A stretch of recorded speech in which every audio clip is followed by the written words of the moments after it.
Hello, dear friends, my lovely audiences. Welcome to the East West Show. Jack Chow is hosting with the ICT-TV. Today, once again, we're talking about the big headache down there at the border, and yet it is not a problem at the border. It is stretched into a problem that covers whole nation.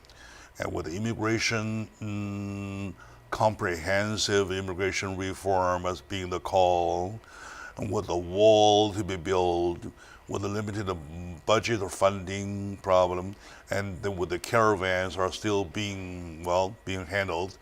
All these things looks that we need somebody who is of no politician, of no partisanship, somebody reasonable in the middle, very mild, to give his or her definition or even resolution.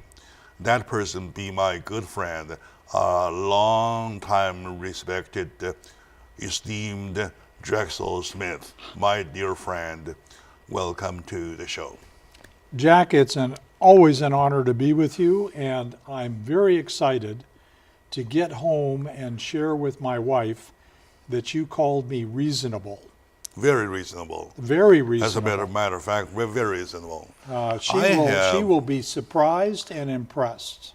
I can tell you're in front of her. If you if you get her here, I will tell her in front of her. Right? Very good.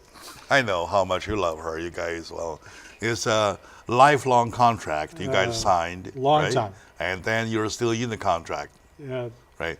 I'm holding up my side. All right, good. And we used to joke for friends, long time no see, while shaking hands, say, "Still the same wife?" Yes. Like our secret is every Friday night I come home and I put the money in an envelope and slide it under the door. She looks at the envelope and opens it. If there's enough money, I get to come in. Very good. Very if not, good. Get back out and make some very more. Good. So next time and that makes it work. When technology develops, probably you just can use a card reader or a car reader on the door edge. Yeah. Just slide it. That's it. All right. Good. Very good. Joking. I know. Your topic today is very complicated. He is my role model, and the couple is our role model. We know that very much. Okay, now, like I said, the problem is not a single problem now. Very complicated. It's a very complicated, multiplied, all topple each other in the same area with the same surrounding, and you can look at it from a Democratic point of view, from a Republican point of view, from a liberal point of view. However, I'm looking for people's point of view. Well, how about that? Jack, I can speak from a longtime businessman's point of view and a proud citizen of this country, because I see this issue as extremely complex. There is a part of me in my heart that believes that this country and its greatness was founded on bringing peoples from many different places. And the homogenation of people with different cultures, different backgrounds, has been a positive thing in the past several hundred years. My heart goes out to the peoples of Nicaragua, El Salvador, and many other countries where there is a certain amount of instability in their government, constant fighting, constant warfare. They have to choose sides. Many areas are run by gangs and drug lords that if they don't become a part, they become the enemy, and they're literally squeezed out of their own home with little or no economic opportunity. So my passion and my understanding for many people wanting to leave and go to someplace better clearly is there. However, on the other hand, when I watch this caravan, I see them being fed, them being given backpacks enclosed for the long journey, somebody is funding this. All right. Okay. That's the point. Yes. And who is that? I understand from my reading of the open press and maybe a little bit of search that there are some international organizations that have been funding these caravans for years. Some of them very benevolent with good intentions that are trying to help people that are underserved. But I worry that there's some that are more sinister in their point of view. You're right. The president, not to argue good, bad, or a judgment, but said from the beginning, we are trying to manage our border. We believe that we deserve the right to know who's coming and going. I don't think that's an unfair request. He's saying, if you want to immigrate, make the application. Do it the right way. Yeah. Don't bring this caravan and the sympathies of our soft hearts and force your way into our country. That's not the way to do it. All right. So I see the issues of very complex. There's issues of instability in some of our southern neighbors. There's the view of some that are funding this enterprise that I think should be more transparent of who's paying for this caravan. I think there's a legitimate argument that we should know who's coming and going from our country. Few countries in the world do not have a passport, a regulatory, we're going to give you a visa to come in or a longer visa to stay. We need to have some security to know. And then there's the benevolence of legitimacy, people saying, I want a better opportunity, I'm being persecuted and I want a chance. What saddens me in this mix, nobody's listening. Exactly. Everybody has an agenda. My agenda is the liberal side, we should let everybody in. I don't really think they believe that. You have another side that says, no, don't let anybody in. Yes. I don't think they really mean that. But in our government, nobody's talking, nobody's working together. I'm very concerned that Washington and Congress and the President's office has become almost dysfunctional on this matter. All right. What a thorough analysis. That's why no wonder I call you reasonable. And that is the word to describe the statement, right? Based on your statement, which I agree 100%, if I say that we are being used, we're being taken advantage of, am I right or am I wrong? Oh, I think that's completely true. I think, again, I come back to my comment about somebody and organizations, maybe plural, many, are funding these kinds of caravans. Yes. I think we should know who they are. That should be very They even public. have the prepaid credit card. All right. Am I going to repeat what I said?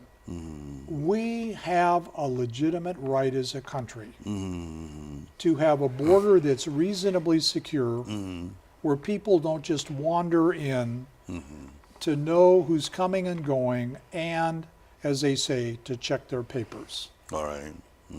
As you know, I've had the ability to travel in many places around the world.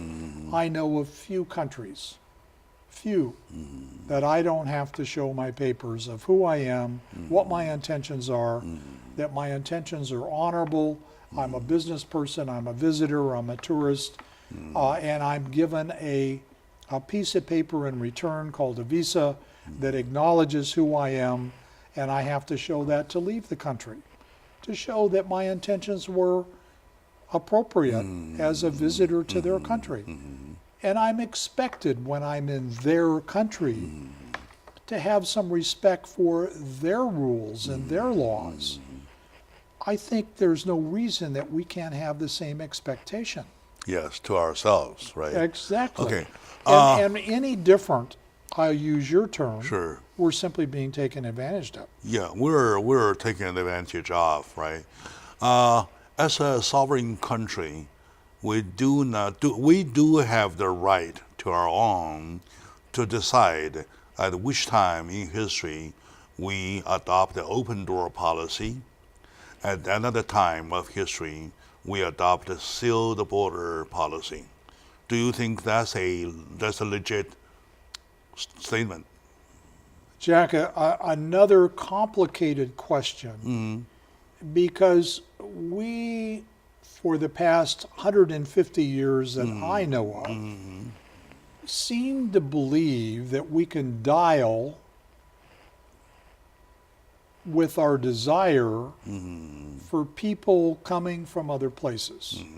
Going back in the 1800s, we wanted people that could help build the railroads. Yeah, And anyways. so we dialed and said, people from certain countries, we don't care about your education, we don't care about who you are. If you've got a strong back, we want you to come help build. And oh, by the way, when it's done, we don't care about you anymore.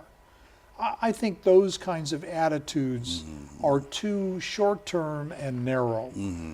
I think that we have a terrible problem, especially in California, where we have many people that claim to be unemployed,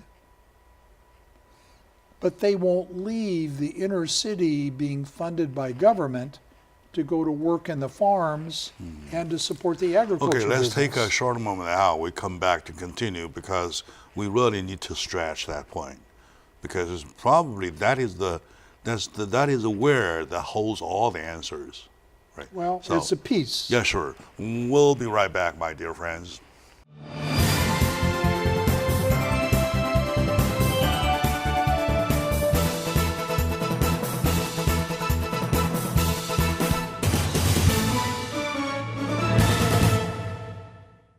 Hello, dear friends, my lovely audience, my proud and fellow Americans. Welcome back to the show. This is one of a very rare chance because my friend Drexel Smith, a political consultant and political commentator, and to me also he's an advisor to many of the big issues. Every time I'm in trouble, I call him for advice. And by the way, he runs a Smith consultation firm, right? All right, now we are on the issues altogether over the border caravan, immigration reform, border policies, the walls, government funding, government shutdown thing, all mixed, talking about try to find out with a plain eye, not an expert eye, not a economist's eye, not a politician's eye, not a partisanship eye, to find out the nature problem, if possible, a solution.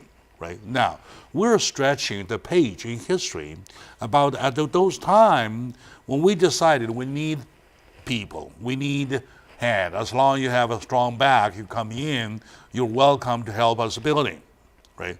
And then when time is gone, we created in a resolution, we just say, well, Exclusion Act, that was applied to the Chinese Americans. Okay? And of course, that was a period of time that is re-corrected, right? 1943 by President Roosevelt, right now. Okay, that being passed in history though. Now, does that mean once you open your border, once you adopted your policy, you have always, forever be on that page?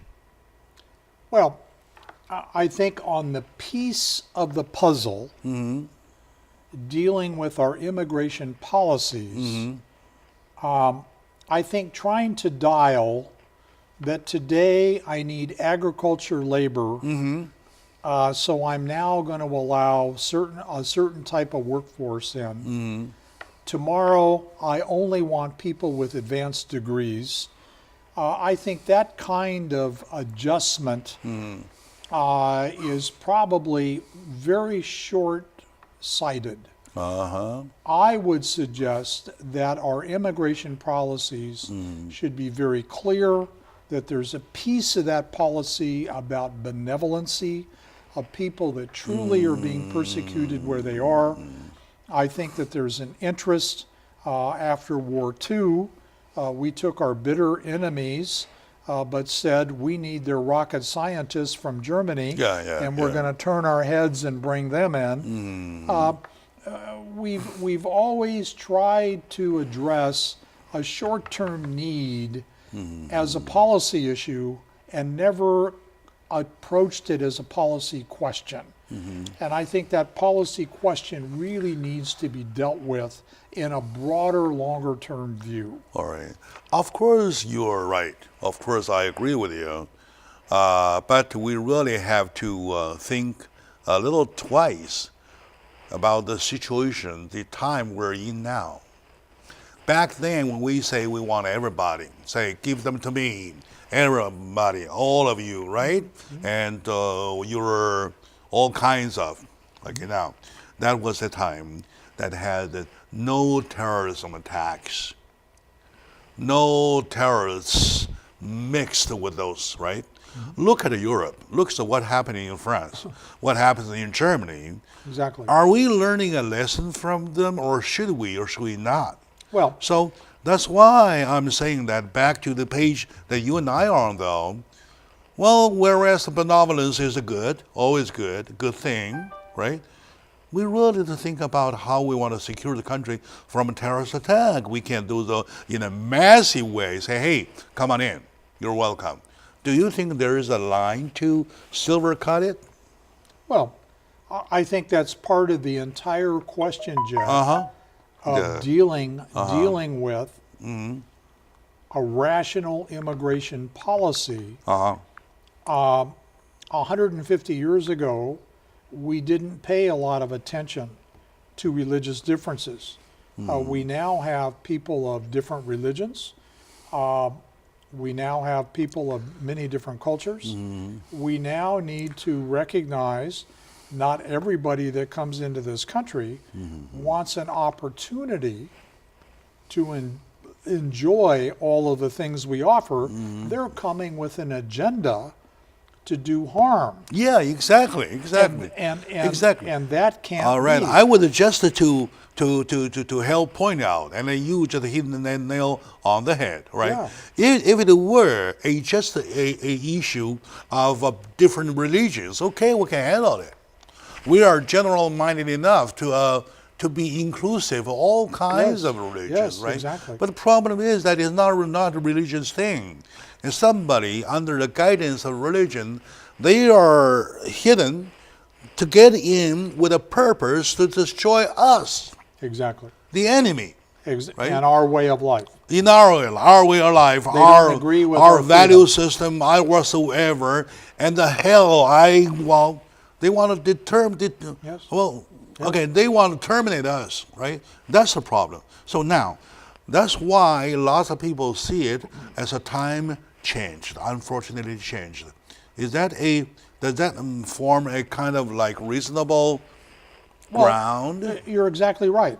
That is a piece, Jack, in my opinion, of the puzzle. And I come back to the comment I made earlier. For many years, we had a part-time program to allow people from south of the border to come across to support our agriculture business. The migrant pickers. The daytime migrants. Yeah. How does that wash with the number of people that we have that are still unemployed, that are uneducated, and they really need to be touch labor of unsophisticated type workforce? At what point do we say the government shouldn't just be paying those people with all of the various government programs? They really should have an opportunity to work. And if all you're qualified to do is to support the agriculture business, then that's what you do. So I think that in many cases, whether it's the religious piece we talked about, whether it's the workforce piece, whether it's today we only want educated people, tomorrow we want rocket scientists, the next day we want labor, I think we need a broad base, no kidding, major reform in our policies for immigration and what we're trying to accomplish. The comprehensive reform Absolutely. of immigration is called. Absolutely, and not this let's dial in what we think we need today to solve a near-term problem. Back to that point though, even if we recognize a comprehensive reform of immigration is needed, is being the call though, do you think that's an issue or that's an angle or perspective that can be accepted by both parties? Well, that's that is what worries our me. bigger problem. As I said in my opening remark, Jack, when it comes to dealing with these comprehensive type policies, the country is divided. Yes. And our representation in Congress is divided. We're close to 50-50, a little more or less on one side or the other. And what that does is it makes it dysfunctional on their ability to come together and get anything done. So this conversation about a comprehensive immigration policy that makes it work or at least understandable for everybody has been such a challenge because it's been talked about for 25 years. Yeah.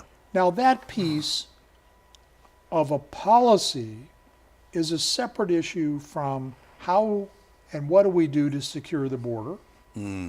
It's a separate piece of what do we do for the estimated 10 to 15 million people that are here, quote, illegally. Illegally, yeah. Those are each separate and distinct problems and issues that must be dealt with in a very separate way.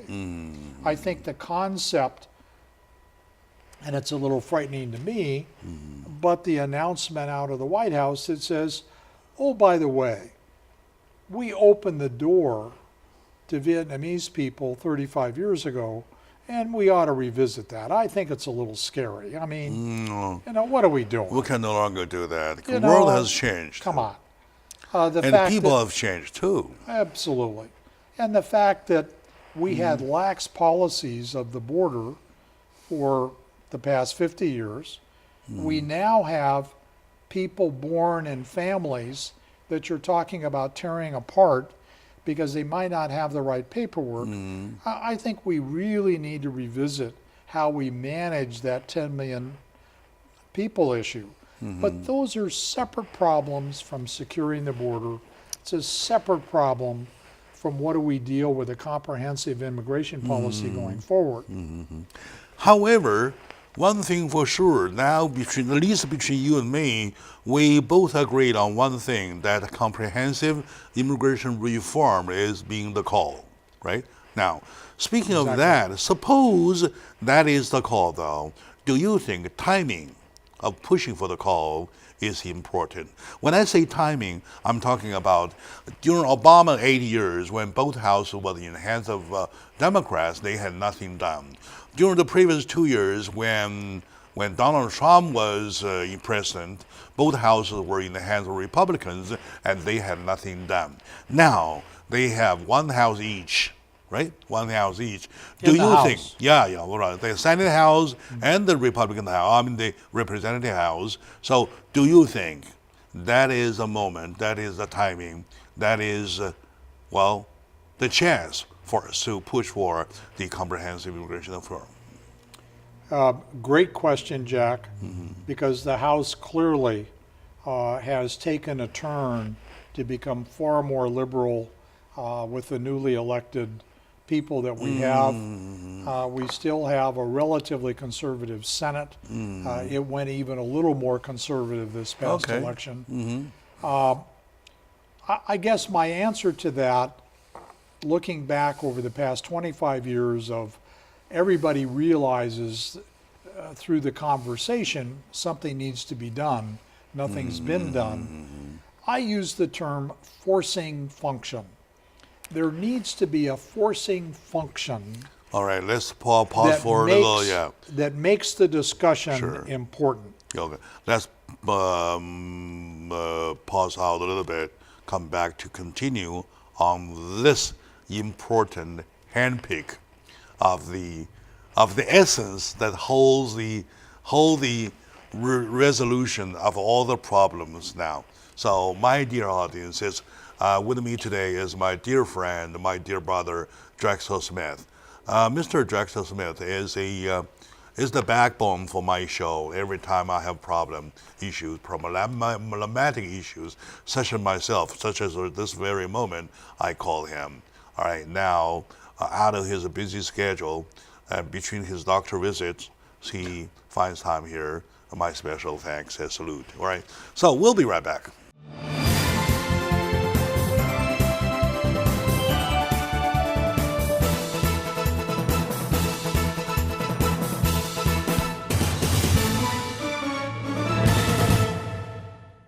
Hello, dear friends, my lovely audience. Welcome back to the show, Jack Chow on the East West Show with ICT TV.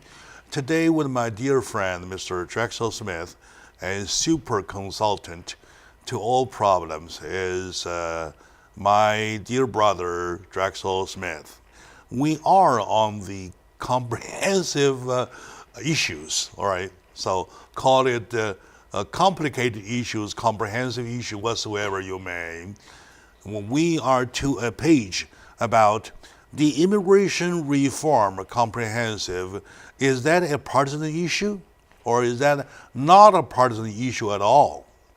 If it is a partisan issue, how come when both houses had a time be in the hands of one party, nothing had been done? Now, that indicates probably it's not a partisan issue. Now, with or without that connotation, now we see what we see is that each party has a house. Now, is that the moment, please? Well, Jack, again, I'll come back to the end of the last segment with my term forcing function. Forcing function, That's yes. a technical term, comes from the technical world, but there needs to be, in my opinion, some kind of dramatic situation that makes this important to solve the problem. And again, the problem, I put immigration policy and reform in one bucket. I put securing the border and how we manage who comes and goes in a separate bucket. I put who's here without the proper paperwork. Many call it illegal. Somebody call it undocumented. I don't care. As far as I'm concerned, if they're illegal, they're illegal. But that set of issues is in a separate bucket. I think we need to look at each of these three buckets separately. And there's a fourth bucket, by the wall. Well, that's securing the border in my mind. Okay, and then the budget. Well, funding. Okay, funding. Funding Right. is a bucket. But here's my concern. The liberal element is saying, oh my, we need to be sensitive to the caravans and the people in the caravan, blah, blah, blah. The other side says, we told the caravan before they left Central America, don't come. But yet they came anyway. That's a Hello? joke. That's a joke. It's a joke. Come on, it's an agenda is what it is. That's a joke. Yeah. And here's the real issue. President Trump, whether you like, whether you don't like, whether you respect, whether you don't respect, he is striking a very hard position that secure the border is the most important thing. So the big concern, Jack, is as long as Donald Trump is the president, with taking a very hardline position that almost forces the liberal side to be against, can they ever come together? Can they ever come together on dealing with any of the buckets that I described earlier? And I worry that they can't. However, I think Donald Trump being a negotiator, deal maker guy, and that's what's in his blood, that's what makes him work. I am hopeful that they'll make some kind of a compromise on at least the securing the border bucket piece. I am hopeful that some amount of funding that'll satisfy Donald Trump's need to make a point, his campaign pledge, and what's important to secure the border. I'm hopeful that there'll be enough funding that he will agree to some solution. He claims $5 billion is needed. Yeah. I don't know what the right number is, but I'm hopeful that the Democratic side realizes that they need to support more than they're doing on the secure the border bucket. At least I think there's a chance to get that done. The other buckets in terms of a comprehensive immigration package, I have less hope. On the piece dealing with people that are here, The 11, 12 million, yes. Yeah, I even think we're more conflicted. But on the bucket dealing with securing the border, I'm predicting that some compromise will be arrived at, because I don't believe anybody truly wants to shut the government down over that issue. In other words, among the three buckets that you line up, you want to prioritize the bucket number one as the one to secure the border versus a reasonable funding. That's right. Am I right? And I think there's a better than And do you not think chance. that's a more realistic one? Well, Two. I More reasonable one for sure. Yes. And more realistic one? yes. I think All the right. other two buckets get harder and harder. Okay. Okay? Okay. Because everybody has an opinion on what comprehensive immigration reform is. Everybody has a different opinion on what to do with people. that are However, here. you might be right, because the asking price is $5 billion. The counter bid for that way, right, is 1.9 Yeah. or Under 2, two. Yeah. right? Yeah. Right. And of course, just give it say, if he applies his skills, he negotiation. Okay, let's make a deal 2.5. Yeah. Right? Done like that. Yeah, exactly. And he met his campaign commitment. All right. B, he truly is getting funding where it's needed to secure the border. We can continue to argue, but I let the experts figure out how to secure the border. Okay. Is some part of the border left done with drones and other technology as opposed to a fence? I don't know. I don't know. I've not studied that. I know that 1,200 miles of a border of a fence may not be the best solution. The fence is the best solution in some areas. Yeah, given that But the nowadays experts technology deal with could that. be other forms of walls too. Yeah. But I would think that the president could consider it a home run if he got half of what he asked. And as a negotiator, And I think, also, he satisfies the opponents, right, who doesn't want to, and he cut it halfway though, Yep. so that's satisfied both, half and half, right? yeah. So my view is that is the one bucket. I think we can get closer together, at least close enough to make a deal and avoid this child's play of I'm going to shut the government down. You know, that's a negotiation tactic. All right.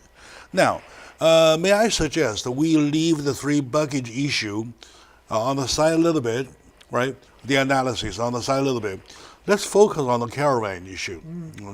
Lots of people say the caravan push, that tack, is well orchestrated show, right? Yes. If you agree, though, do you think who will be the one behind it?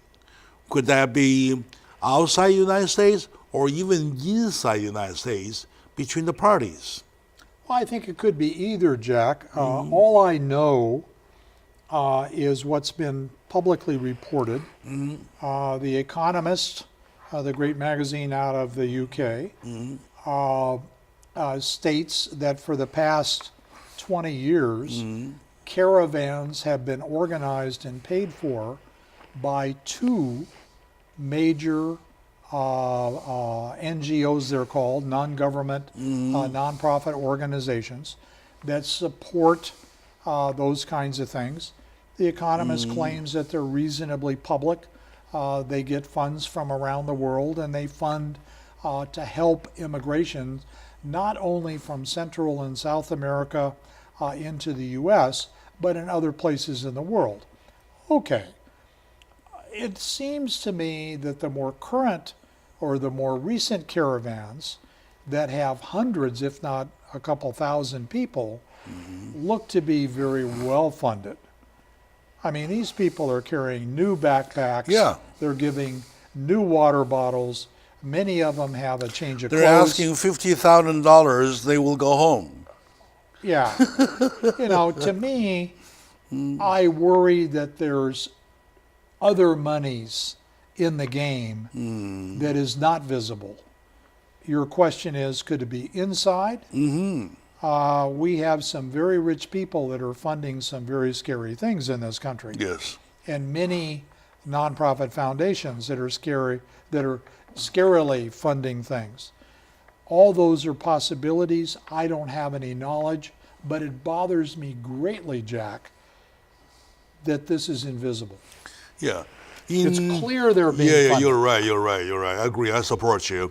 In describing rich, right, we say the guy is very rich, right, or the guy is extremely rich, right, and the guy is terribly rich, right, or we say the guy is scarcely rich, right, because he's rich to an extent that he calls on something, that something happens. And then the whole United States has trouble.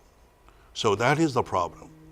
Well, we have some people that are in the billion, that's with a B, billionaire category. No, gotta be trillion. Okay, whatever. The billion category, that is an enormous amount of money that gives them the flexibility to influence many things. And I worry that that level of influence can be misapplied. Exactly.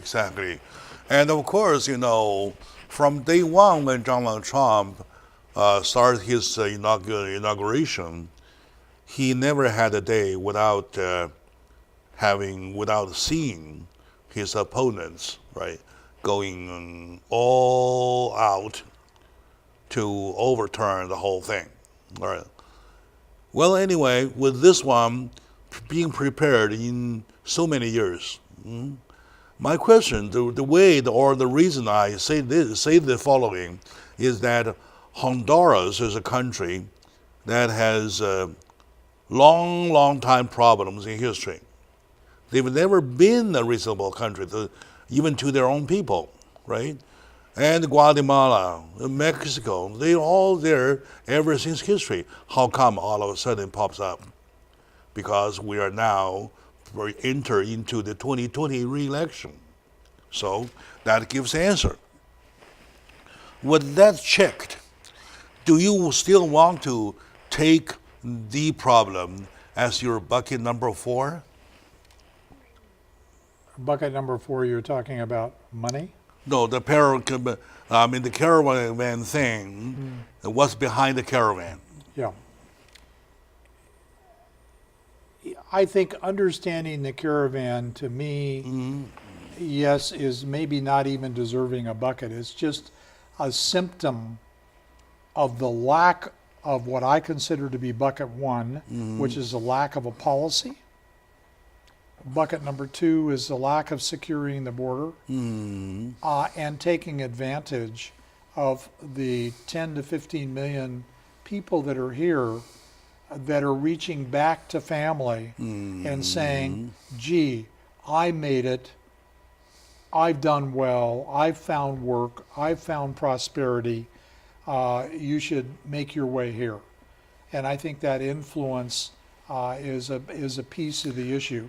The caravan to me is just one technique. One technique of people coming in. Okay. Another word is a portion of your bucket number 2. It's a symptom of the problem of all 3 other buckets. All 3 other buckets. Yeah, Anyway. if we had a good policy, if we had a good border control, and we had figured out how to manage people that are here, I don't think the caravans would exist. All right. It looks like we're getting there. All right. My dear audiences, thank you very much. And I believe that we are getting there, or at least we're quite close. With me today is my dear friend, Drexel Smith, a dear brother to the whole community, who I rely upon every time I hit some problems like this. I call him to get some answer. He is reasonable. His analysis is thorough. Let's take a short moment now. We come back. We want to put all the bucket together to see what we want to do. And I mean, versus the time schedule. Most problems that we look at the time schedule now, we really know that we had almost no time. So stay with us. We'll be right back, please.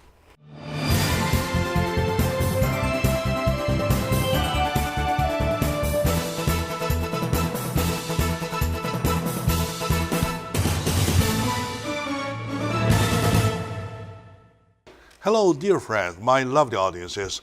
Welcome back to the show. Jack Chow hosts the East-West show with ICTTV. With me is my good friend, Mr. Drexel Smith. We are getting to the point after the analysis of all the problems that we have 1, 2, 3 major buckets there. The first one being, should we or should we not do the comprehensive, or can we not do the comprehensive reform? Number 2, the secure of the border versus the congressional budget, right? And 3, we have the 11 or 12, whatever, million of the so-called undocumented illegal immigrants there. And as to the caravan versus the border situation, the small pieces, according to my friend, of all the 3. Now, I take that as your doctrine, right, for this moment, right? Looking at that to see another look, to take another look at the schedule of this country, though. Now, within less than 2 years, we shall have either the second term of Donald Trump or another brand new president, right? Now, I want to make sure that we understand one thing. It was not a Democratic issue, or otherwise Obama would have it done when he was in control of both houses. Now, hoping next president, if it has to be a Democrat, though, we have no hope of these problems being taken care of. Now, the only hope is Donald Trump. For Donald Trump to finish such a big thing, a big job, heavy-duty job, he has only 2 years. You see what I mean, right? It's kind of shaped. He's squared up. Only these 2 years. Unless he's lucky, he has another term, altogether 6 years. However, 6 years versus the 8 years, though, is still a short time. So, what's your take? Well, you're sort of forcing the entire discussion on the presidency question.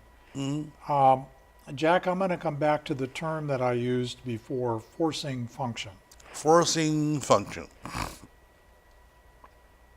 I shudder with the thought But a forcing function could be a successful second major terrorist attack like happened on 9/11 in New York. And it could take the form of something else, something in transportation, be it rail, air, something in our power network.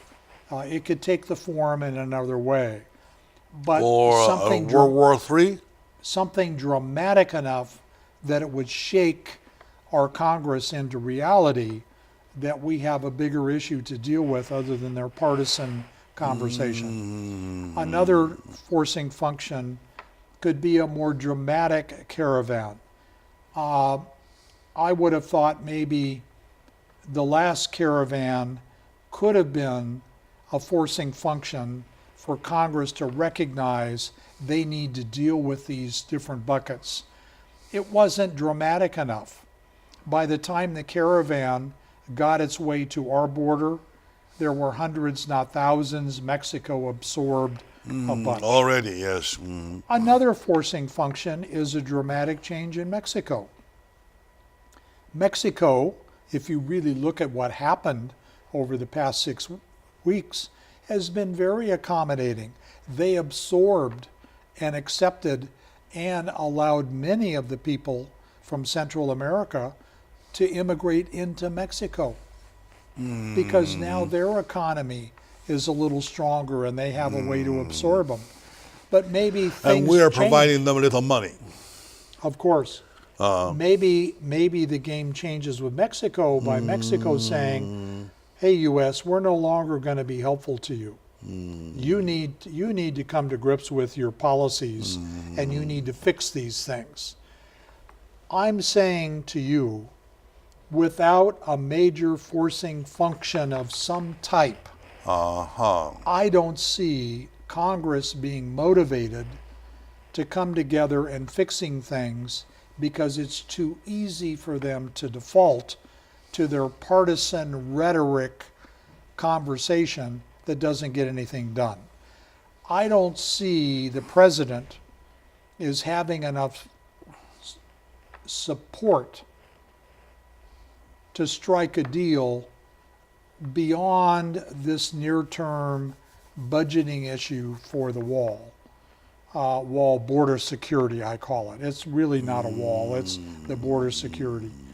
I think he'll be successful with that because I think he has the ability to work that particular issue. Yeah, when you mention the word forceful effect, in the second segment though, I knew now that I wasn't quite understanding.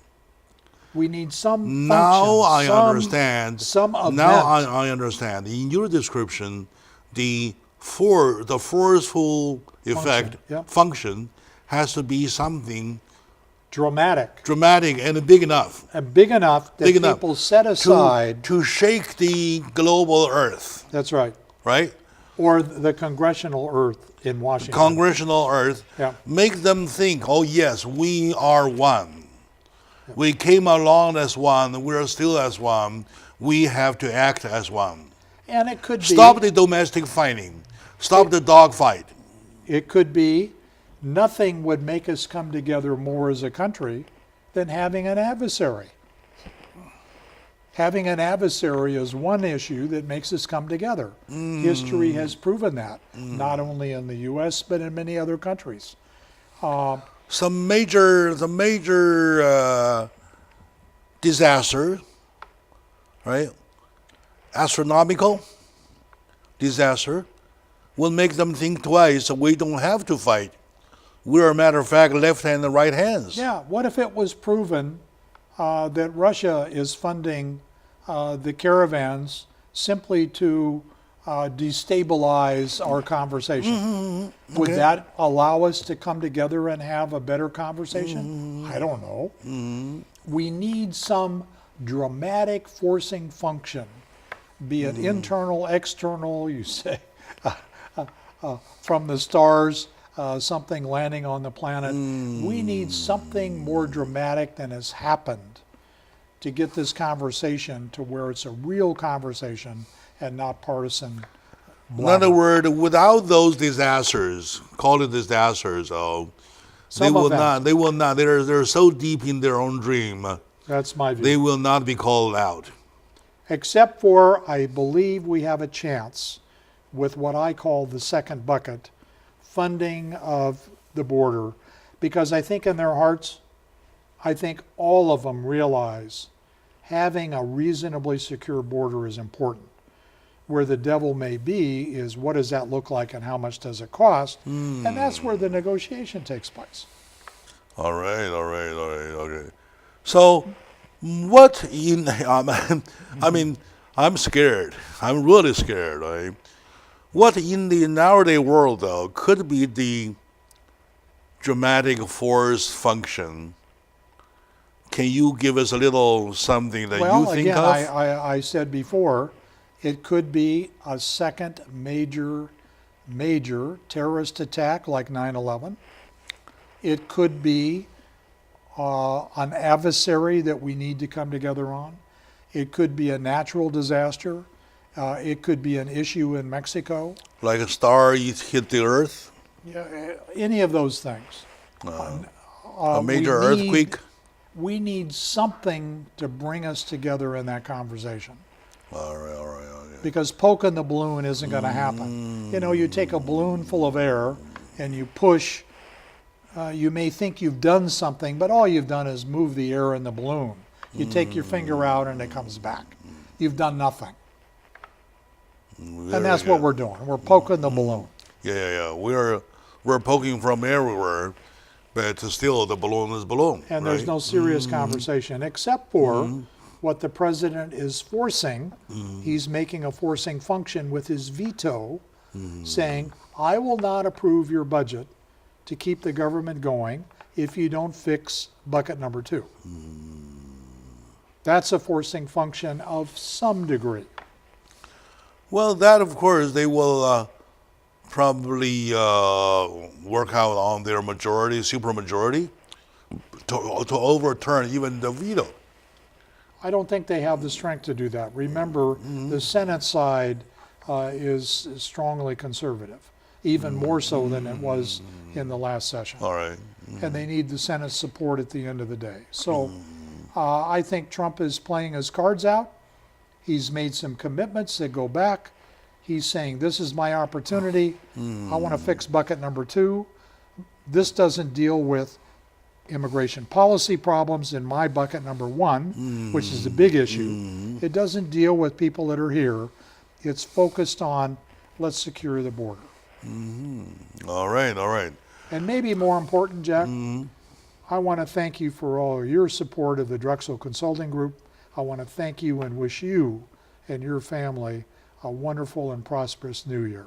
Oh, how what a kind wish. I believe that this analysis is about the thoroughest, the most thorough discussion of the narrow-day problem we're having. Really shocked me, really surprised me, however, reasonably, right? I believe it is the first time for me to hear about the forceful function, right? And that effect, well, I still probably have to think twice. And my dear audience, I believe you all heard that. That analysis is thorough. Oh, one thing for sure, back to the September 11 time, I believe within a week, Americans stand as strong as one. Yes. All came together. All came together. Yes. But people die. People have to die. You're talking about 3,000 lives, or more than 3,000 times. But that's a tiny number compared to a potential real catastrophe. All right, my dear friends, my lovely audiences, hope you do the same thinking. Thank you for watching, my dear friend. And to my brother, Drexel Smith, I wish you a very healthy, fruitful, and successful New Year. And thank you for sharing. And you're my mentor. Happy New Year to you as well, Jack. Happy New Year to everybody.